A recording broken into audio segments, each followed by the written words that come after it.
coward. My father-in-law looked me dead in the eyes across the dinner table and said, "You're a coward, Hunter. My daughter deserves a real man." Everyone laughed. My wife said nothing. I sat there, fork frozen in my hand, biting my tongue so hard I tasted blood. What Victor didn't know, what none of them knew, was that 72 hours earlier, I'd pulled 3 hostages out of a burning compound while bullets tore through the air around me.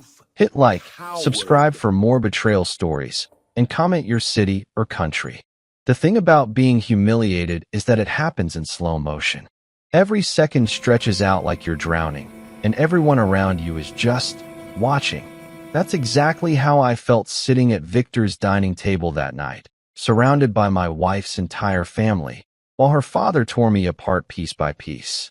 I'm Hunter, 32 years old, been in the military for 8 years, married to Eliza for 4 of those years. And for every single one of those 4 years, I've been the family disappointment. Victor Ashford, my father-in-law, is the kind of man who measures success in dollar signs and job titles. Retired corporate executive, corner office, country club membership. He built his whole identity on being the most important person in every room. And me? I'm military, not a general, not some shiny officer with medals on display. Just there. That's how he sees it. Tonight was supposed to be a celebration. Victor's 65th birthday. Eliza insisted we come. I didn't want to. I never want to go to these things. But I went. Because that's what you do when you love someone. You show up. Even when you know you're walking into a firing squad. The dining room was perfect. Crystal chandelier. Expensive wine. Roasted lamb that probably cost more than my weekly paycheck. Eliza's mother, Paige, sat at one end of the table, smiling that tight smile she always gives me. The one that says she's tolerating my presence. Eliza's older brother, Colin, barely acknowledged me. Her younger sister, Morgan, at least tried to be polite. And then there was Victor, sitting at the head of the table like a king. Dinner started fine. Small talk, work gossip, family updates. Then Victor turned his attention to me.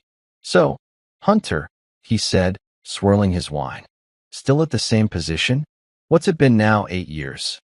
I felt Eliza stiffen beside me. "Yes, sir," I said, kept my voice even. 8 years. Victor chuckled. 8 years and still? What do you do again? Some kind of desk job? Paige laughed softly. Colin smirked into his napkin. "I work in intelligence, sir," I said. "Intelligence," Victor repeated, like the word tasted funny. "So, paperwork, filing reports, that sort of thing." My jaw tightened. "Something like that." Eliza reached for her water glass. Didn't say a word. Victor leaned back in his chair, warming up. You know, when Eliza told me she was marrying a military man, I pictured something different. Someone with ambition, drive, a real career path. He looked at me, eyes cold. Not someone who's been stuck in the same spot for almost a decade. "Dad," Morgan said quietly. "Come on." Victor waved her off. "I'm just saying. A man should have goals. Should want to climb. Provide. Lead." He looked directly at me. Not just coast. I didn't respond. Couldn't. Because what was I supposed to say? That I've been deployed 7 times to places I can't name? That I've run operations he'll never hear about? That 3 days ago, I carried a bleeding hostage through enemy fire while my earpiece screamed with gunshots and explosions? I couldn't say any of that. Classified. Top secret. My whole career is built on silence. So I just sat there. Silent. And Victor smiled. The kind of smile that twists the knife. "You know what I think, Hunter?" he said, leaning forward. "I think you're comfortable being average. And that's fine for some people. But my daughter..." He gestured toward Eliza. "She deserves better.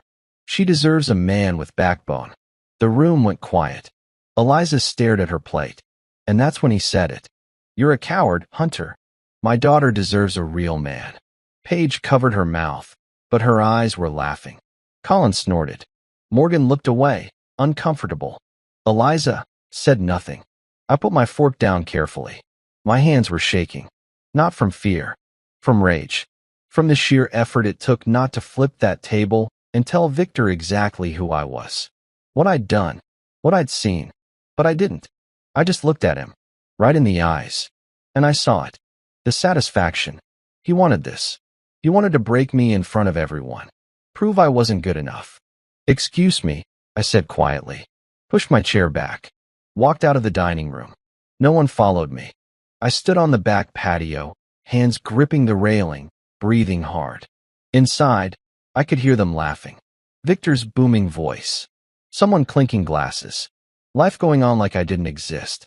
I pulled out my phone. Stared at the lock screen. A photo of me and Eliza from our wedding day. She was smiling. I was smiling. We looked happy. I didn't feel happy anymore. The patio door opened. Eliza stepped out. She didn't look at me. Just stood there, arms crossed. He shouldn't have said that, she finally said. But her voice was flat, like she was reading from a script. But you didn't stop him, I said. She sighed. He's my father, Hunter. He's difficult. You know that. Difficult. I turned to face her. He called me a coward. In front of your entire family. And you said nothing. Eliza's face hardened. What was I supposed to say? Anything. My voice cracked. You were supposed to defend me. You're my wife. She looked away. Maybe. Maybe he's not entirely wrong. The words hit me like a punch. What? Hunter, she said, quieter now. You've been in for 8 years. Same rank. Same position. You never talk about your work. You're just there. She finally looked at me, and I saw it in her eyes. Doubt. Maybe Dad has a point. Maybe you've just been coasting. I stared at her. My wife. The woman I'd promised my life to. And she didn't know me at all. I'm going home, I said. Hunter, I'm going home, Eliza. I walked past her. Got in my car. Drove away from that house, from that family, from the sound of Victor's laughter still echoing in my head. What they didn't know, what Eliza didn't know, was that 3 days ago, I'd been in hell. Real hell. Not the metaphorical kind. I'd crawled through rubble, pulled injured people to safety, and held my ground while everything around me exploded. But I couldn't tell her that. So instead, I drove home in silence. Alone. That night, I slept on the couch. Eliza came home an hour after me, and I heard her go straight to the bedroom. No conversation. No apology. Just the sound of the door closing between us. I lay there in the dark, staring at the ceiling, replaying everything. Victor's words. Eliza's silence. Her face when she said, maybe he's not entirely wrong. That hurt worse than anything Victor had thrown at me. Because at the end of the day, a stranger's opinion doesn't cut you. But when the person you love most looks at you and sees disappointment, that cuts bone deep. I thought about the mission. The one I'd just come back from. The one still classified. The one that had my hands shaking for 2 days straight after we touched down. It was supposed to be a simple extraction. Get in, locate the hostages, get out. But nothing ever goes simple. Not in our line of work. We'd hit the compound at 0300 hours. 3 American journalists taken by a terrorist cell. Intel said they had 72 hours before execution started. We had one shot. My job? Lead the intelligence sweep. Secure the data. Make sure we knew what we were walking into. What we walked into was chaos. Heavy resistance. More fighters than expected. Ryder, one of my teammates, took a round to the shoulder within the first 10 minutes. I dragged him behind cover, called for air support, and pushed forward. Because that's what you do. You don't stop. You don't quit.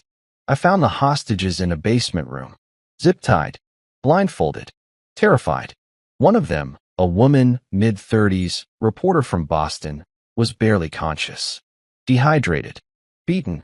I cut her loose. Lifted her over my shoulder. Bullets punching holes through the walls around us. Smoke so thick I could barely see.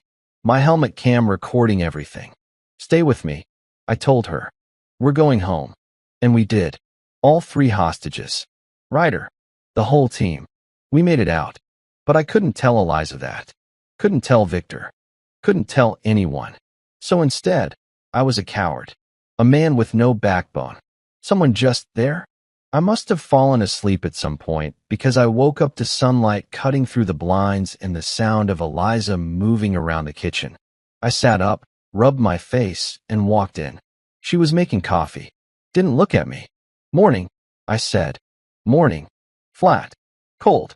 I poured myself a cup, leaned against the counter, waited. She finally turned. Are you going to stay mad forever? I'm not mad, Eliza. Then what are you? I set my cup down. I'm hurt. There's a difference. She crossed her arms. My father was out of line. I know that. But you didn't exactly help the situation. Help the situation? I stared at her. How was I supposed to help? Defend myself? Tell him what I really do? You know I can't do that. Then maybe you should have just laughed it off. Not made it so tense. He called me a coward. And walking out made you look weak. The words hung in the air like smoke. I felt something crack inside me. Something I didn't know could break. You really believe that? I said quietly. You really think I'm weak? Eliza hesitated. Just for a second. But that second was enough. I think. She paused. I think you've been in the same place for a long time, Hunter. And I don't understand why. You're smart. Capable. But you never talk about promotions. You never talk about your future. You just exist. I exist, I repeated. You know what I mean. No, Eliza. I don't. I grabbed my keys off the counter. I have to get to base. Hunter, I'll be back tonight. I left before she could say anything else. Because if I stayed, I was going to say something I couldn't take back. The drive to base was a blur. My mind kept circling back to the same thought. She doesn't see me. She never has. When I got to base, I went straight to my office, locked the door, sat at my desk, and just breathed. My phone buzzed. A text from Colonel Mason. Mason, conference room. 0900. Bring your clearance. I checked the time. 8:45. I stood, straightened my uniform, and headed down the hall. The conference room was already full. Mason at the head of the table. 3 other officers I recognized. 2 I didn't. Hunter, Mason said, nodding toward an empty chair. Sit. I sat. Mason pulled up a screen. Satellite images. Coordinates. Mission files. We've got a situation, he said. High-value target. Terrorist cell. They've taken hostages, 2 contractors, 1 embassy staff member. Intel confirms location. Time frame is critical. I leaned forward. Where? Classified zone. Hostile territory. Heavy resistance expected. Mason looked directly at me. I'm putting you on lead intelligence for this one. My heart kicked up. Sir, you've been in 7 deployments, Hunter. You've earned this. I need someone who can think fast, adapt under fire, and get our people home. He tapped the screen. That's you. I glanced around the table. The other officers nodded. Mission departs in 48 hours, Mason continued. Briefing packets will be ready by 1400. Questions? No, sir. Good. Dismissed. I walked out of that room feeling something I hadn't felt in weeks. Purpose. For the first time since Victor's dinner, I felt like I mattered. Like I wasn't just coasting. Like I was exactly where I was supposed to be. I spent the rest of the day prepping, reading intel reports, running scenarios, double-checking equipment. This mission was dangerous. I knew that. But it was also what I was trained for. By the time I got home, it was almost midnight. Eliza was already in bed, lamp on, scrolling through her phone. Hey, I said. She glanced up. Hey. I sat on the edge of the bed. I'm deploying in 2 days. Her face didn't change. Another training exercise? I nodded. Because that's what I always told her. Training. Drills. Routine. How long, she asked. Not sure. Could be a week. Could be longer. Okay. That was it. Just okay. I wanted to tell her. Wanted to say, this isn't training. This is real. This is what I do. This is who I am. But I couldn't. So instead, I leaned over and kissed her forehead. I love you, Eliza. She didn't look up from her phone. Love you too. I changed into sweats, climbed into bed, and turned off the light. Eliza rolled over, her back to me, and I lay there in the dark, feeling more alone than I ever had in my life. Because the truth was, I'd faced enemy fire. I'd pulled people out of hell. I'd stared down death and won. But I couldn't win this. I couldn't make my wife see me. Couldn't make her believe in me. And that hurt worse than any bullet ever could. 2 days passed like a countdown clock. Eliza and I barely spoke. She went to work. I went to base. We moved around each other like strangers sharing the same space. The night before deployment, I packed my gear in the garage.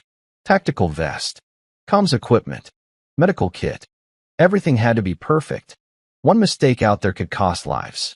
I heard the door open behind me. Eliza stood in the doorway, arms wrapped around herself. "You leave tomorrow?" she asked. "Oh, 500, I said, not looking up. She stepped closer. "Hunter, I don't want us to be like this." I zipped up my pack. "Like what?" "Distant. Cold." Her voice cracked. "I hate it." I finally looked at her. She looked tired. Sad. But not sorry. "Then why didn't you defend me?" I asked. "At that dinner. When your father said those things. Why didn't you say something?" She looked down.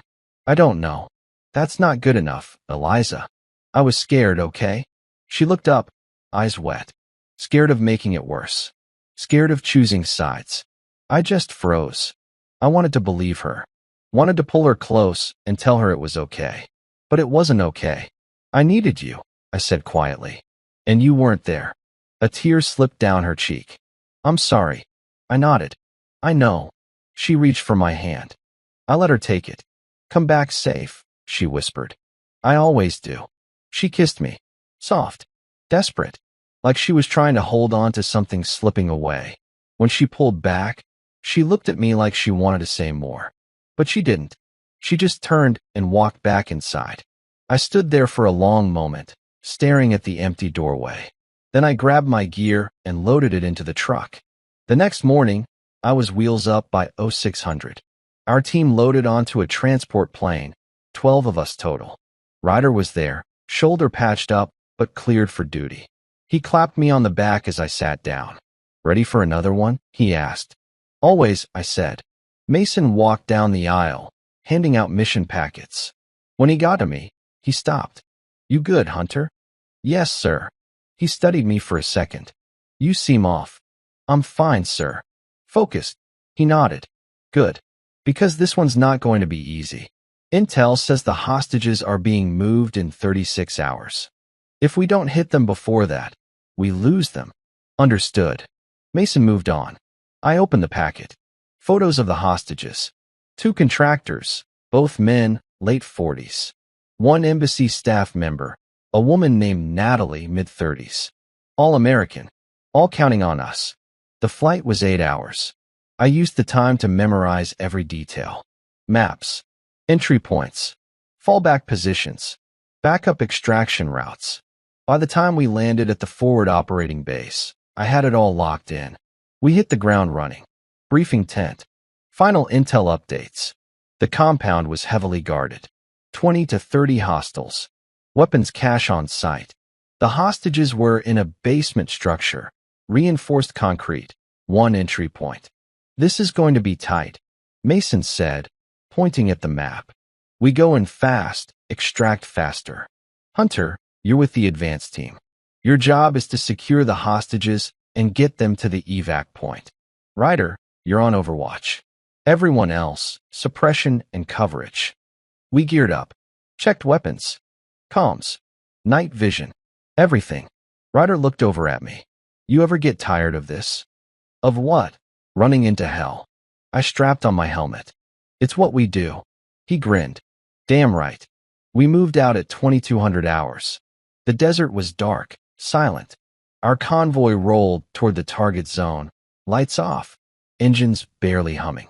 I sat in the back of the Humvee, checking my rifle for the 3rd time. My hands were steady. My mind was clear. This was who I was. Not the man sitting silently at Victor's dinner table. Not the man sleeping on the couch while his wife doubted him. This, right here, leading my team into the worst situations imaginable and bringing everyone home. The convoy stopped 2 clicks out. We moved the rest of the way on foot, sand under our boots, wind whipping against our faces. Through my night vision, I saw the compound. Low walls, guard towers, lights sweeping the perimeter. Mason's voice crackled in my ear. Hunter, you're green. Move on my mark. I signaled to my team. 4 of us. We moved like shadows. The first guard never saw us coming. Ryder took him out silently from 200 meters. We breached the outer wall, slipped through the courtyard, and reached the basement entrance. I stacked up with my team. Checked my breach charge. Ready? I whispered. 3 nods. I blew the door. The explosion was deafening. We poured inside. Smoke. Shouting. Gunfire erupted behind us. Mason's team engaging the hostiles topside. I moved down the stairs, weapon up. 2 hostiles at the bottom. I dropped them both. Kept moving. The basement was a maze. Narrow hallways. Locked doors. My team cleared each room. Then I heard it. A voice. Faint. Crying. Here. I shouted. We kicked open the door. 3 people. Hands bound. Blindfolded. Terrified. U.S. military. I said, dropping to my knees in front of the woman, Natalie. We're getting you out. Her whole body shook. Please. Please. I've got you. I said, cutting her restraints. Stay close to me. I pulled her to her feet. My team grabbed the 2 men. We moved back toward the stairs. That's when everything went sideways. A blast rocked the building. Dust and debris rained down. My comms exploded with voices. Heavy contact. We're pinned. RPG. RPG. Fall back to secondary position. I grabbed Natalie's arm. We're moving now. We ran. Bullets tore through the walls. One of my team, Julian, took a hit to the leg. He went down hard. I slung Natalie toward another team member. Get her out. Then I grabbed Julian, hauled him up, and dragged him toward the exit. Smoke. Fire. Screaming. My helmet cam was recording everything. Every second. Every decision. We burst out into the courtyard. Ryder was on the roof, laying down suppressive fire. Mason's voice cut through the chaos. Evac in 2 minutes. Move. I ran. Julian's weight dragging on me. Blood soaking through his pants. But I didn't stop. We reached the extraction point. The helicopter was already there, rotors screaming. I shoved Julian inside. Natalie and the other hostages were already loaded. My team piled in. The pilot shouted, "We're hot. Go. Go." The helicopter lifted off. Bullets pinged off the hull. I looked down at the compound, flames lighting up the night. We'd done it. 3 hostages. No casualties. I leaned back against the wall of the helicopter, breathing hard. My hands were shaking. Adrenaline crashing. Ryder looked at me. Grinned. Hell of a night. I nodded. Couldn't speak yet. Natalie reached over and grabbed my hand. Thank you, she whispered. Thank you. I squeezed her hand. Just doing my job, ma'am. But as we flew back toward base, all I could think about was Victor's voice echoing in my head. You're a coward, Hunter. Yeah, sure I was. The flight back to base was silent but tense. Every time the helicopter hit turbulence, my hands clenched tighter around my rifle. I could still feel the heat of the explosion in that basement compound. The smoke, the crashing walls, the screaming. Natalie, the embassy staff, sat quietly beside me, still trembling. The contractors were slumped in the back, exhausted but alive. Ryder patched up Julian's wound as best he could mid-flight. None of us spoke much. We were all too close to the edge, too drained. When we landed, the medic met us immediately. Ryder handed off Julian, and I felt my legs weaken a bit, knees almost buckling. I caught myself on a nearby wall. This one's lucky, the medic said, spraying antiseptic on Julian's leg. I nodded, watching my teammate get loaded onto a gurney. Back at base, Mason was waiting for me outside the medical bay. He didn't say much, just clapped me on the shoulder. You did good, Hunter, he said, voice low. It wasn't praise I was looking for, but it was the closest I'd get. You saved lives, Mason added. Saved a lot of people. I nodded, but inside, I was a mess. That night, alone in the barracks, I stared at my helmet cam footage. Flashes of light in the chaos. The sharp sound of gunfire. A hand gripping mine. My voice steady, calm, commanding. But no one would ever see this. I had to protect the classified nature of the mission. No medals, no speeches, just silence. Meanwhile, Eliza was back at home, scrolling her phone mindlessly, scrolling through pictures of me from our wedding, of us on vacation, of the life we used to share. Her phone buzzed. A text from her father. "You have some explaining to do." My name was circulating quietly in military circles, but no one dared to mention the classified mission. Eliza didn't understand the gravity of what I'd just done. She only saw the man who'd been distant and cold for weeks. 2 weeks passed before I was allowed home. Victor was waiting. At another dinner. This time, his tone was worse. "Still stuck in the shadows, Hunter," he sneered. But before I could say anything, the television flickered on with breaking news. The reporter's voice filled the room. Last week, a classified U.S. military operation saved hostages from a dangerous terrorist cell overseas. Footage recently declassified shows the heroic lead officer who executed the mission with precision and bravery. On screen, grainy but unmistakable, was my helmet cam footage. There I was, leading the team, carrying the wounded, giving directions under fire. The entire dinner party went silent. Eliza's eyes widened. Victor's smirk disappeared. I stood slowly, looked straight at Victor. "You called me a coward," I said quietly. "And this," I gestured toward the screen, "is who I really am." The weight of years of silence lifted, and for the first time, the man who belittled me had nothing to say. The room was filled with a heavy silence. Eliza stood and walked out. I followed. Outside, the cold night air hit me. She looked at me with tearful eyes. "Why didn't you tell me?" she whispered. "Because it wasn't my story to tell," I said. "Because sometimes the truth doesn't set you free. Sometimes it chains you down." Eliza reached for my hand. "We'll figure this out," she promised. But I wasn't sure we could. That night changed everything. But it didn't fix everything. Because some wounds run deeper than a single news story. And some betrayals take a lifetime to heal. The atmosphere inside Victor's grand dining room was electric, but heavy, thick with tension and disbelief. The screen in the corner flickered on, cutting through the chatter and laughter like a sharp blade. The news anchor's voice rang clear. Last week, footage was released from a recently declassified military operation where U.S. Special Forces rescued 3 hostages from a high-risk terrorist compound. The operation was led by a now recognizable figure, whose courage under fire has earned nationwide attention. Suddenly, there I was on the screen. Grainy helmet cam footage, unmasked just enough. The camera wobbled through smoke as my voice cut through the chaos, issuing calm, precise orders. I was carrying one hostage to safety, the woman we'd rescued in that basement. The same voice that Victor had called a coward just days ago was now the voice of a hero on national television. The room was deathly silent. Even Paige's smirking face was gone, now replaced by shock. Victor's jaw dropped like he'd been sucker punched. Eliza stared wide-eyed, mouth slightly open. I stood slowly. The room held its breath. I looked Victor square in the eyes. "You called me a coward," I said, my voice low but steady.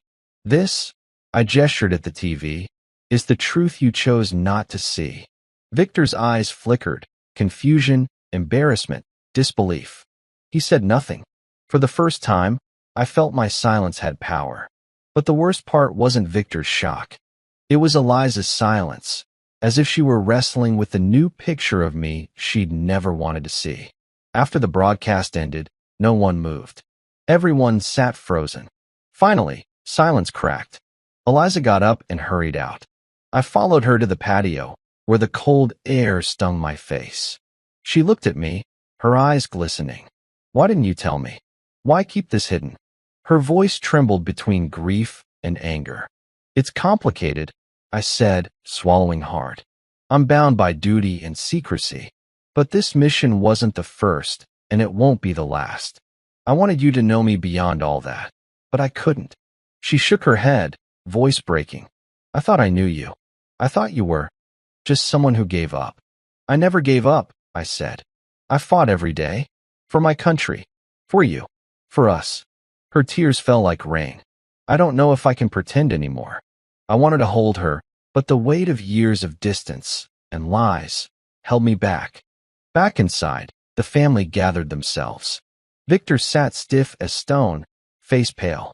Paige was fanning herself, voice trembling between outrage and shock. My son-in-law, she started, voice cracking, was a hero all along. Colin avoided my eyes. Morgan whispered to Eliza. The public revelation shuffled the deck. Roles shifted on a dime. I didn't want their approval. I wanted Eliza's. But what she wanted, I didn't know. The rest of the evening blurred. I sat still, watching faces change. Watching respect slowly trickle in where contempt once stood. And yet, I still felt alone. Because no medal, no news story, could fix the years of silence. Years of doubt. Years of missed moments. The following weeks were a whirlwind. My helmet cam footage spread across national news. Military peers congratulated me. Mason called to say I'd be recommended for a commendation. Even strangers on the street recognized me. Eliza's demeanor slowly changed, sometimes soft, sometimes distant. She began asking questions about my training, the missions she'd never fully understood. We started talking in short bursts. Conversations filled with cautious hope, mixed with lingering pain. Victor remained silent, never congratulating. His cold glares made clear this was a wound to his pride deeper than he cared to admit. And yet, things between us never exploded into confrontation. His resentment was quiet but potent. One day, Eliza sat me down. Hunter, she said, voice small, I want to understand. I want to be there for you. But I'm scared.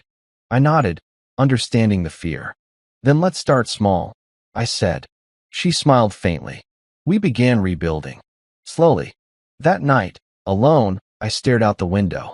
The city lights shimmered like distant stars. For the first time in a long time, I felt a flicker of hope. Hope that maybe, just maybe, the truth was breaking chains, both for me and for those I loved. But deep down, I knew this was just the beginning. The hardest battles, the ones at home, were still ahead. The silence in the room after the news broadcast was suffocating. Everyone was frozen, caught between shock and disbelief. It was as if the whole family, Victor, Paige, Colin, Morgan, Eliza, were sitting on a powder keg, waiting for some spark. But none came. Victor's mouth moved like he was trying to speak, but no words came out. His usual brash confidence was nowhere to be found. His eyes darted, trying to find something familiar to grasp, a lifeline that might save his carefully constructed image of me, his coward son-in-law. But the truth was sitting there on the screen, raw and undeniable. Eliza's body shook slightly, the reality crashing down on her like a tidal wave. I could see the pain in her eyes, the betrayal, not by me, but by the world she thought she knew. Her fingers clutched the edge of the table, knuckles white, as if holding herself together. I stood slowly, watching them all. This, I said, gesturing toward the screen, is who I really am. The man Victor called a coward is the man who pulled 3 people out of a burning building while bullets flew around him. The room remained silent. No applause, no words, just the heavy weight of truth settling like dust in a sunbeam. For a long moment, I felt the power to shatter the past in my hands, to demand justice. But I didn't, because the real battle wasn't in that room. It was outside, with the wife I loved, standing on the patio. She didn't say anything at first, just stared at me, eyes wide. Why? Her voice was barely a whisper. Why didn't you tell me all of this? Why keep it hidden? I looked away, the sunlight slanting across my face. It wasn't my choice. Eliza blinked, confused. It's all classified. Classified. She repeated like the word was a foreign language. But I'm your wife. I wanted to share everything with you, I said. But the things I've done, they can't be told. Not ever. Tears rolled down her cheeks now. I thought you were just giving up. No, I said. The word felt hollow coming from me. I was fighting every day, fighting for all of us. She wiped her cheeks. I'm so sorry, she whispered. I know. We stood there, two strangers in the fading light, the gulf between us stretching wide and deep. That night, my phone buzzed. A message from Colonel Mason. We're recommending you for a commendation. Ceremony next month. I stared at the screen. Recognition. Validation. But what good was that if the person I wanted to see me didn't? In the weeks that followed, things with Victor were icy at best. He avoided direct confrontation, but his contempt was palpable. Paige took her cues from him, flooding family gatherings with thinly veiled disdain. But slowly, Eliza began to ask questions, not about tactics or missions, but about me, my fears, my dreams, the man behind the soldier. One rainy afternoon, she found me in the garage, cleaning my rifle. She hesitated. Hunter, can we talk? I nodded. She pulled me inside, sat across from me at the kitchen table. I don't know how to fix this. Maybe you don't have to, I said softly. Maybe we just need to build something new. She bit her lip. I know I was wrong. I didn't see you. I thought the worst. Did you believe him? Her eyes clouded. I did. But you don't anymore? No, she reached for my hand. I want to understand you. The real you. I looked into her eyes. Then listen, I said. I'm not perfect. I'm scared. But I'm here. And for the first time in months, we talked. Not about accusations or blame, but about hope, about forgiveness, about healing. Back in the family circle, word of the news spread fast. Other relatives called, some congratulatory, others skeptical. The local press asked for interviews. But Mason advised caution. Stay low profile, he said. The media can complicate things. I agreed. Recognition was a double-edged sword. While it opened doors, it also tore open wounds best left healing in private. Days before the ceremony, I got a call from an unexpected source. It was Victor, his voice low, hesitant. I want to meet. Shock blanketed me. Why now? Was this apology? Confrontation? Or I didn't know. But I agreed. We met at a diner halfway between our homes. Victor looked older, worn, his posture less rigid, his eyes sincere. I owe you an apology, he said after a long silence. I was wrong about you. His words hit me like a thunderclap. I built my life on control and power. And you saw me as a threat. I was a coward, he admitted. Not you. His confession hung in the air. I wanted to ask why it took so long. But some things don't need explaining. I want to make this right, he said. Because you're part of this family. And because he truly meant it. The weight in his words was real. I nodded slowly. Respect isn't given. It's earned. He smiled, the first genuine smile I'd seen from him. I understand. Leaving the diner, I felt lighter. Not because old wounds healed instantly, but because the battle didn't have to be fought alone anymore. The night before the commendation, I sat alone in my apartment. The metal gleamed on the table. I traced the edge with my finger. It wasn't the metal I sought. It was peace. The ceremony was simple. Mason handed me the award with pride. My unit stood behind me. Eliza sat in the front row. I caught her eye. She smiled. Not a fake, forced smile, but a real one. And as I looked into her eyes, I knew maybe we both had a chance to write a new story. The days after the commendation ceremony were a confusing blur, a tangled mess of emotions, expectations, and unspoken truths that refused to settle. Eliza and I were no longer just husband and wife. We were something fragile, something testing the limits of trust and forgiveness. But outside the fragile bubble we shared, the world continued its steady rhythm of judgment and gossip. Victor retreated into his fortress of silence. No congratulations, no acknowledgement, only a cold, dismissive glance when our paths crossed. Though the public saw a decorated war hero standing tall, the battle at home was chaotic and unrelenting. Eliza struggled beneath the weight of conflicting loyalties. Her father's pride, bruised and battered, was something she couldn't simply turn away from. Her mother Paige whispered doubts into her ear, subtly reminding her of the other side of the story.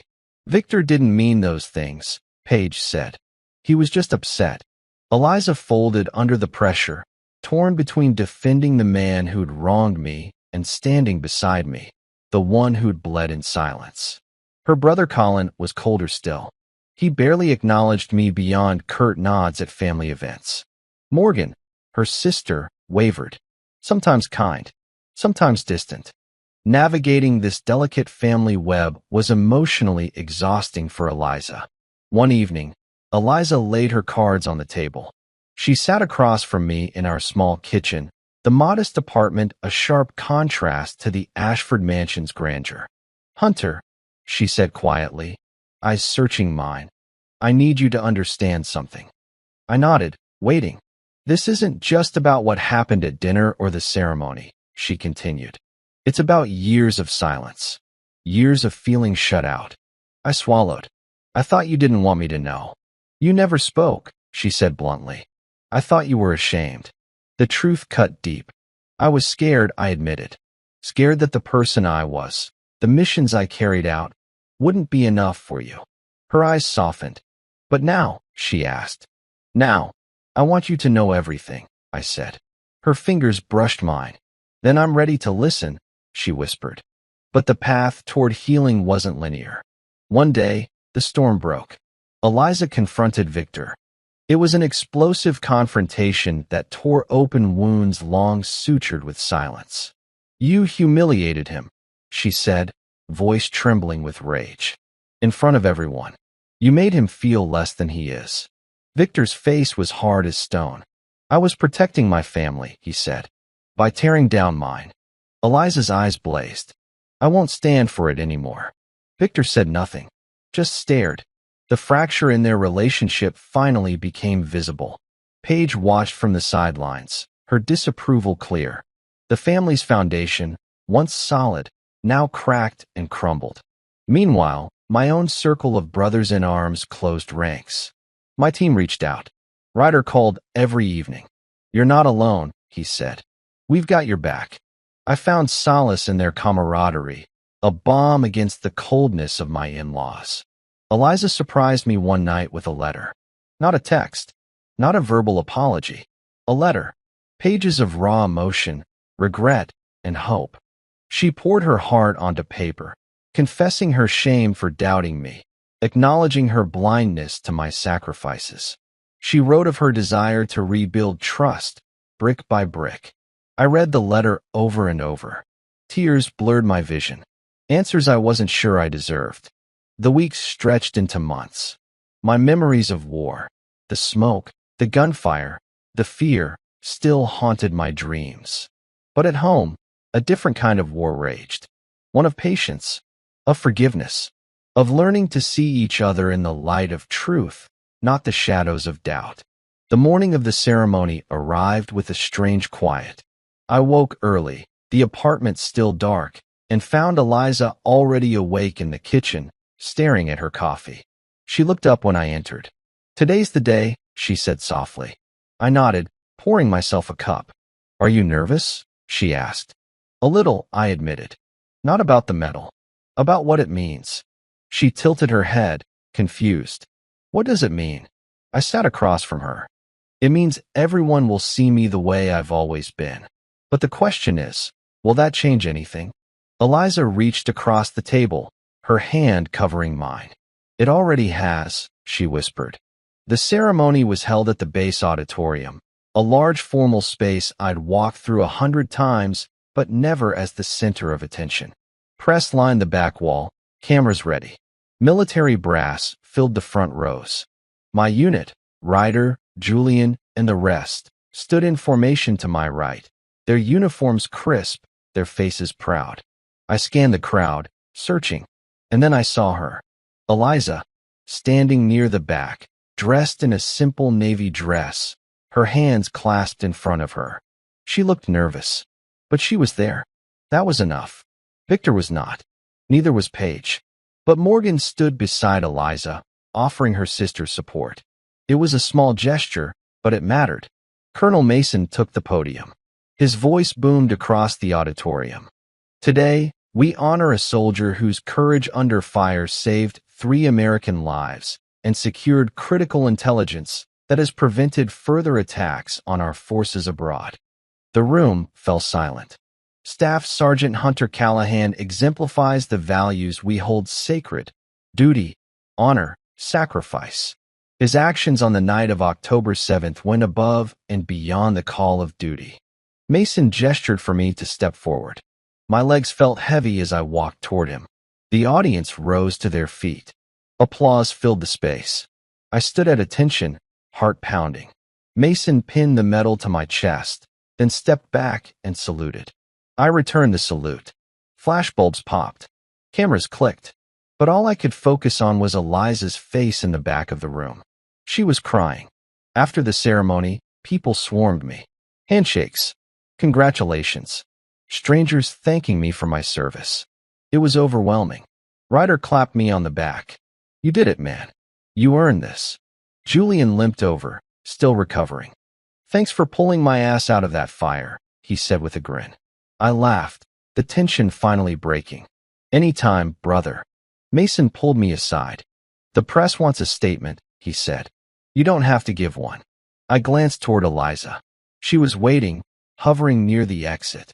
I'll pass, I said. I've got somewhere to be. Mason nodded. Go. I made my way through the crowd, dodging reporters and well-wishers. When I finally reached her, Eliza's eyes were red-rimmed but clear. Hey, I said. Hey, she whispered back. We stood there, surrounded by noise and chaos, but it felt like we were the only 2 people in the room. I'm sorry, she said suddenly. I should have been there from the start. I should have defended you. I should have seen you. I swallowed hard. You saw what you wanted to see. You saw your father's version of me. She flinched, but didn't look away. I want to see the real you now, she said. If you'll let me. I wanted to say yes. Wanted to pull her close and pretend the past months of pain hadn't happened. But trust, once broken, doesn't just snap back into place. I don't know if that's enough, I said honestly. Her face crumpled. Then what do? We start over, I said. Slowly, one day at a time. She nodded, tears streaming down her face. I can do that. Morgan stepped forward, touching Eliza's shoulder. We should go, she said gently. Eliza looked at me one last time. I'm proud of you, Hunter. I always should have been. Thank you, I said. And then she was gone. Ryder found me standing alone near the auditorium exit. You good? He asked. I nodded. Yeah, I'm good. We're heading to O'Malley's for drinks. You in? I glanced back at the empty space where Eliza had stood. Yeah, I said. Let's go. O'Malley's was a dive bar near the base, the kind of place where soldiers went to unwind after deployments and ceremonies alike. The team gathered around a corner booth, pitchers of beer already on the table. Julian raised his glass. To Hunter, the baddest intelligence officer in the unit. Everyone cheered. I laughed, feeling the warmth of brotherhood wrap around me. For the first time in weeks, I felt seen. Not by cameras or reporters, not by medals or ceremonies, but by the men who'd bled beside me, who'd trusted me with their lives. Ryder leaned in. You know what Victor's problem was? He said. What? He measured you by his standards. Money, status, power. Ryder shook his head. But we measure you by what matters. Courage, loyalty, heart. His words hit deeper than any medal could. Thanks, man. Don't mention it. Hours later, I stumbled back to my apartment, exhausted but lighter somehow. I dropped my keys on the counter and sat on the couch, staring at the medal lying on the table. It gleamed under the dim light. But it wasn't the medal that mattered. It was the realization that for years, I'd let Victor's voice drown out my own. I'd let his judgment define my worth. But tonight, surrounded by my brothers, I remembered who I really was. Not a coward, not a failure, a soldier, a protector, a man who'd walked through hell and carried others out with him. My phone buzzed. A text from Eliza. Thank you for giving me a chance. I won't waste it. I stared at the message for a long time. Then I typed back. One day at a time. She responded immediately. One day at a time. That night, I slept better than I had in months. Because for the first time, I wasn't fighting to prove myself to anyone. I was just me. And that was enough. 3 days after the ceremony, I was back to my routine. Morning runs, base briefings, paperwork. The medal sat in a drawer at home, collecting dust. Life moved forward, as it always does, whether you're ready or not. Eliza and I exchanged texts throughout the day, short, careful messages that danced around the heavier conversations we still needed to have. How was your day? Good. Yours? Busy. Miss you. Miss you too. It was progress. Small. Fragile. But progress nonetheless. Then my phone rang. Unknown number. I almost didn't answer. But something made me pick up. Hello. Silence on the other end. Then a voice I recognized immediately. Hunter. It's Victor. My breath caught. Victor. The man who'd humiliated me. The man whose words had nearly destroyed my marriage. What do you want? I asked, voice colder than I intended. I want to meet, he said. To talk. I laughed bitterly. We have nothing to talk about. Please. His voice cracked. I need to speak with you. Face to face. The desperation in his tone surprised me. This wasn't the arrogant Victor the first knew. This was something else. Why? I asked. Because I owe you the truth, he said quietly. And an apology. I stood there, phone pressed to my ear, every instinct telling me to hang up. But curiosity, and something deeper, something I couldn't name, made me pause. When? I asked. Tomorrow. Noon. There's a diner off Route 9. Mike's place. Do you know it? I'll find it. Thank you, Hunter. He hung up. I stared at my phone, heart racing. What the hell was this? The next day, I drove to Mike's place with a knot in my stomach. It was a small roadside diner, the kind with vinyl booths and checkered floors, the smell of coffee and grease hanging in the air. Victor was already there, sitting in a corner booth, hands wrapped around a mug. When I walked in, he looked up, and I barely recognized him. The sharp, confident man who'd towered over me at that dinner table was gone. In his place sat someone smaller, older, tired. His shoulders sagged. His face was lined with exhaustion. He stood when he saw me, awkward and uncertain. Hunter, thank you for coming. I nodded, sliding into the booth across from him. We sat in silence for a moment. A waitress came by, poured me coffee, and left. Victor stared into his mug. I don't know where to start, he said finally. Start with why I'm here, I said bluntly. He looked up, eyes heavy. I owe you an apology. A real one. I waited. He took a deep breath. I was wrong about you, Hunter. Completely wrong. And I need you to know that. I leaned back, arms crossed. Go on. He swallowed hard. I built my entire life on control, on status, on being the most successful man in the room. His voice wavered. My career, my family, my reputation, it all revolved around being superior, being important. He paused, struggling to find the words. When Eliza brought you home, I saw you as a threat. Not because you were a bad person, but because you didn't fit the image I had for her. You weren't a CEO or a lawyer or someone I could brag about at the country club. His hands trembled slightly. You were military. And in my narrow, ignorant mind, that meant you were less. The honesty in his voice was startling. So I tore you down, he continued. Every chance I got. I belittled you, mocked you, made you feel small, because it made me feel big. He looked directly at me now, eyes wet. And then I saw that footage. I saw what you really do, who you really are. His voice broke, and I realized, I've been the coward, not you. The silence between us was thick. You risked your life to save strangers, Victor said quietly. You carry the weight of things I can't even imagine. And I called you weak. I called you a coward. A tear slipped down his cheek. I'm ashamed, Hunter. Deeply ashamed. I didn't know what to say. This wasn't what I'd expected. I'd expected defensiveness, justifications, maybe even more insults. But this raw vulnerability, it caught me completely off guard.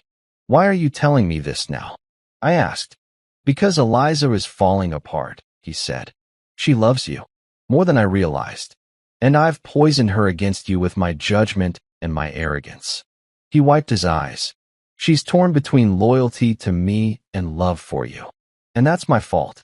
He reached across the table, stopping just short of touching my hand. Don't let my ignorance destroy your marriage, he said urgently. She's trying. She's learning. Give her a chance. I stared at him. You think an apology fixes this? No, he said immediately. I know it doesn't. Words can't undo the damage I've caused. He pulled his hand back. But I need you to know. I see you now. I see who you are. And you're a better man than I ever was.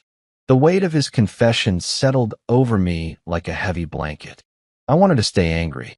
Wanted to hold on to the rage that had fueled me for months. But sitting across from this broken man, I felt something unexpected. Pity. Respect isn't something you give once and walk away, I said finally. It's earned. Every day. Through actions, not words. Victor nodded. I understand. And Eliza, I continued. She has to make her own choices. I can't force her to see me differently. That's on her. I know, he said. But she's trying. I've seen it. She's fighting for you in ways she never has before. I took a sip of coffee, letting the bitter warmth ground me. Why now, Victor? Why this sudden change? He sighed. Because I looked in the mirror and didn't recognize myself. Because I realized I've spent my entire life building walls instead of bridges. And because, he paused. Because I'm getting old, Hunter. And I don't want to die knowing I destroyed my daughter's happiness out of pride. His honesty was disarming. I can't promise we'll ever be close, I said. But I appreciate this. I do. Victor nodded. That's more than I deserve. We sat in silence for a while, the clatter of dishes and murmur of other diners filling the space. Finally, Victor stood. Thank you for meeting me, he said. I stood as well. Take care of yourself, Victor. He extended his hand. I looked at it for a long moment. Then I shook it. His grip was firm but humble. You're a good man, Hunter. I'm sorry it took me so long to see it. And with that, he turned and walked out of the diner. I watched him go, feeling the weight of years of resentment slowly lifting. Not disappearing, but lightening. That night, I told Eliza about the meeting. She listened quietly, tears streaming down her face. He really said all that? She whispered. He did. She covered her mouth with her hand. I can't believe it. Neither could I. She looked at me, hope and fear battling in her eyes. What does this mean for us? I reached for her hand. It means we keep trying, one day at a time. She squeezed my hand tightly. I love you, Hunter. I'm so sorry for everything. I know, I said. And I love you too. We sat together in the quiet of our small apartment, holding on to each other like lifelines. The road ahead was still uncertain, but for the first time in months, it felt like we were walking it together. The weeks after Victor's unexpected apology brought a shift I hadn't anticipated. Eliza changed. Not overnight. Not dramatically. But slowly, deliberately, like someone waking from a long sleep. It started small. She stopped answering Paige's calls. At first, I thought it was temporary, a cooling-off period after the tension of the ceremony and Victor's confession. But days turned into weeks, and Eliza's phone stayed silent whenever her mother's name flashed across the screen. I can't do it anymore, she told me one evening as we sat together on the couch. Every time I talk to her, she makes excuses for Dad. She twists everything to make you look like the problem. I stayed quiet, letting her speak. She told me I was being dramatic about the dinner, that I should just forgive and forget. Eliza's voice hardened. But she wasn't there when you came home exhausted. She wasn't there when you couldn't sleep because of the nightmares. She doesn't get to tell me how to feel. Her hands trembled slightly. So I'm done. I'm done choosing them over you. A week later, Eliza made a decision that shocked me. She moved out of our apartment. Not away from me, but away from the life we'd built in the shadow of her family's expectations. I need space to figure out who I am without their voices in my head, she explained, packing a small bag. I'm staying with Morgan for a while. My chest tightened. Is this, are we? No. she said quickly, reading the fear in my eyes. This isn't me leaving you. This is me learning to stand on my own so I can come back to you as someone better. Someone you deserve. I wanted to argue. Wanted to tell her we could work through this together. But something in her eyes told me this was something she needed to do alone. Okay, I said. Take the time you need. She kissed me softly. Thank you for understanding. The apartment felt hollow without her. I threw myself into work, taking extra shifts, volunteering for additional briefings. Colonel Mason noticed. You're pushing yourself hard, Hunter, he said one afternoon, reviewing my latest intelligence report. Everything okay at home? Working through some things, sir, I said. He nodded, understanding more than I'd said. Listen, I've been meaning to talk to you. There's a position opening up, training officer for new intelligence recruits. Leadership role, better pay. It's yours if you want it. A promotion, recognition, a path forward. Can I think about it? I asked. Take your time, Mason said. But don't take too long. You've earned this, Hunter. Meanwhile, Eliza was building something new. She started therapy, something she'd never considered before. Morgan told me about it during one of our occasional check-ins. She's really working on herself, Morgan said over coffee. She talks about you a lot. About how she took you for granted. About how she let Dad's voice drown out her own judgment. How is she? I asked. Stronger, Morgan said with a small smile. Different. She signed up to volunteer at a veteran support organization. She's been reading books about military life, PTSD, deployment stress. She's trying to understand what you've been through. The image of Eliza sitting in a library, reading about the realities of war, hit me harder than I expected. She was trying. Really trying. 2 months passed. Eliza and I texted occasionally, but we hadn't seen each other face to face. The distance was painful but necessary. Then one afternoon, my phone buzzed. Can we meet for coffee? Tomorrow at 3? Our old spot. My heart raced. Yes. The coffee shop was a small place near the base where we'd had our first date years ago. I arrived early, nervous in a way I hadn't been since I was 22 and asking her out for the first time. When she walked in, I barely recognized her. Not physically, she looked the same. But there was something different in the way she carried herself. Confidence, clarity, strength. She spotted me and smiled, a real smile that reached her eyes.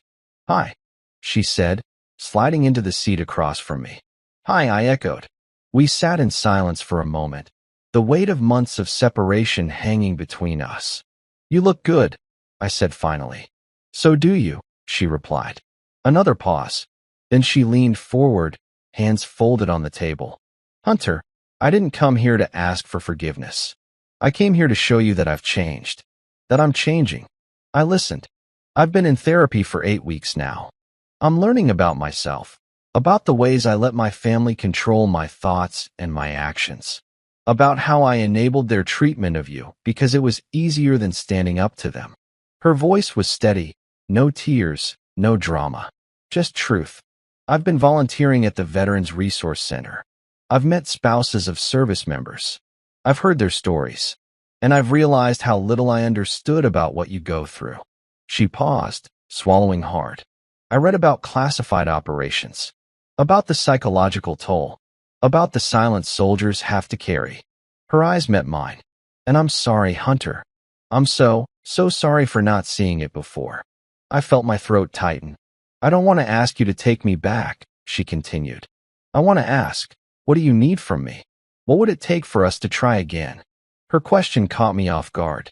No demands. No expectations. Just openness. Honesty, I said after a long moment. Complete honesty. No more silence. No more choosing your family over us. You'll have it, she said immediately. And partnership, I added. I need to know you're with me. Not just next to me. You'll have that too, she promised. And patience, I said quietly. Because this won't be easy. Trust takes time to rebuild. She nodded. I know. And I'm willing to do the work. For as long as it takes. I studied her face, searching for any sign of doubt or hesitation. There was none. Then we try again, I said. Slowly. Her smile was radiant. Slowly, she agreed. We talked for hours that afternoon. About everything. About nothing. About the missions I could share and the ones I couldn't. About her therapy sessions and the things she was learning. About the future we might rebuild together. When we finally left the coffee shop, the sun was setting, painting the sky in shades of orange and pink. Eliza reached for my hand. I took it, and for the first time in months, I felt hope. Real, tangible hope. That night, I called Colonel Mason. I'll take the promotion, I said. Good man, he replied. You won't regret it. As I hung up, I looked at the medal sitting on my shelf. It had been a symbol of validation, of proof that I was more than Victor's judgment. But now, it was just metal and ribbon. The real validation came from within, from knowing I'd survived the hardest battles, both overseas and at home, and from knowing that maybe, just maybe, Eliza and I could survive too. The promotion ceremony was smaller than the commendation. No press, no cameras, just Colonel Mason, my unit, and a handful of base personnel gathered in a conference room on a Thursday morning. Mason stood at the podium, reading from a formal document. Staff Sergeant Hunter Callahan is hereby promoted to the position of Senior Intelligence Training Officer, effective immediately. His exemplary service, tactical expertise, and demonstrated leadership make him the ideal candidate to train the next generation of intelligence operators. He handed me the new rank insignia. I accepted it, feeling the weight of responsibility settle on my shoulders. But this time, it felt right. Riders started the applause, and the room erupted. Julian, fully recovered now, whistled loudly. As I shook hands and accepted congratulations, I spotted someone standing near the back. Eliza. She wore a simple dress, her hands clasped in front of her, tears streaming down her face. But these weren't sad tears. They were proud ones. After the ceremony, we walked together through the base grounds. The autumn air was crisp, leaves crunching beneath our feet. I'm so proud of you, she said quietly. Thank you for being here, I replied. She stopped walking, turning to face me. Hunter, I know we said slowly, but I don't want to be apart anymore. I want to come home. If you'll have me. I looked into her eyes that finally saw me for who I truly was. Are you sure? I asked. Really sure. I've never been more sure of anything, she said. I've done the work. I've faced my demons. And I choose you. Every single day, I choose you. I pulled her close, wrapping my arms around her. Then come home, I whispered. She buried her face in my chest, and we stood there, holding each other as the world moved around us. The following weekend, something unexpected happened. Victor called, not to apologize again, not to make excuses, but to invite us to dinner. Nothing fancy, he said over the phone. Just family. Morgan will be there. Colin too. I'd like you both to come. Eliza looked at me, questioning. I nodded. We'll be there, she told her father. The dinner was different from that first nightmare. Victor greeted us at the door, his handshake firm but respectful. Thank you for coming, he said, meeting my eyes directly. Paige was absent, by choice, Morgan explained later. She'd refused to enable Victor's weakness in apologizing to me. The family was fractured, but the pieces that remained were genuine. We sat around the same dining table where Victor had once called me a coward. But this time, the conversation was different. Victor asked about my new position. What does a training officer do exactly? He asked, genuine curiosity in his voice. I explained the role, teaching tactical analysis, operational security, crisis management to new intelligence officers. You're shaping the next generation, Victor said thoughtfully. That's important work. It is, I agreed. Colin, usually silent and dismissive, surprised me.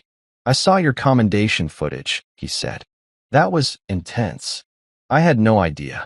Most people don't, I said simply. Morgan raised her glass. To Hunter and Eliza. To second chances and new beginnings. We all drank to that. As dinner wound down, Victor pulled me aside onto the patio. The same patio where I'd once stood alone, humiliated and angry.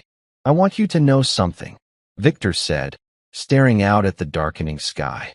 I've been seeing a therapist. I raised my eyebrows, surprised. It's not easy admitting you've been wrong your whole life, he continued. That you've built your identity on arrogance and control. But I'm trying to change. Really trying. That takes courage, I said. He looked at me.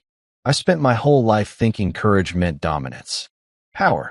But watching how you carry yourself with quiet strength, I realized I had it all wrong. His voice cracked slightly. You're the man I should have been. And I'm grateful my daughter has you. I didn't know what to say, so I just extended my hand. Victor shook it, his grip trembling slightly. Thank you, Hunter, for giving me a chance to be better. Winter came gently that year. Eliza and I settled into a new rhythm. She continued her therapy, her volunteer work at the Veterans Resource Center, her journey of growth. I threw myself into training the next generation of intelligence officers, finding purpose in mentorship and teaching. We talked more, laughed more, fought occasionally, but fought fair, with honesty and respect. One evening, we hosted a dinner at our apartment. Ryder, Julian, and a few other members of my unit came over.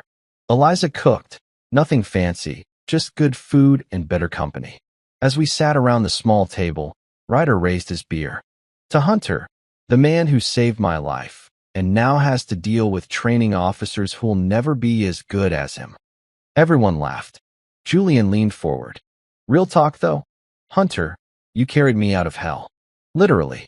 And I've never properly thanked you. You don't have to, I said. Yeah, I do. His eyes were serious. You're the reason I'm here. The reason I got to see my daughter's first birthday last month. That's everything, man. The room went quiet. Eliza reached over and squeezed my hand. And in that moment, surrounded by brotherhood and love, I realized something. I didn't need Victor's approval. I never did. I had my own strength, my own worth, my own family, chosen and earned. Later that night, after everyone left, Eliza and I stood on our small balcony, watching the city lights flicker in the distance. Are you happy? She asked softly. I thought about it. About the journey, the pain, the growth. About the man I'd become, not despite the struggle, but because of it. Yeah, I said. I am. She leaned her head on my shoulder. Me too. And for the first time in my life, I felt truly free. Free from judgment. Free from silence. Free from the weight of other people's expectations. I was just Hunter. A soldier. A teacher. A husband. And that was more than enough. Story is finished. Word count. 1,287. So here's a question for you. What would you have done in Hunter's position? Would you have forgiven Victor? Or would you have walked away forever? Drop your answer in the comments below. And while you're there, let us know where you're watching from. What city or country? We love hearing from our community around the world.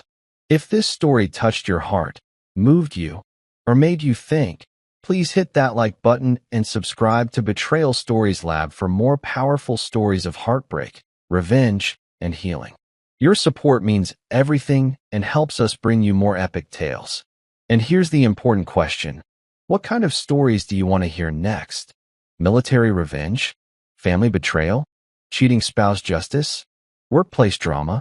Tell us in the comments what type of stories you love most, and we'll create more content just for you. Stay tuned. We've got another thriller packed with shocking twists, emotional depth, and epic revenge coming your way soon. Until then, take care of yourself, and remember, your worth is never defined by someone else's judgment. See you in the next story.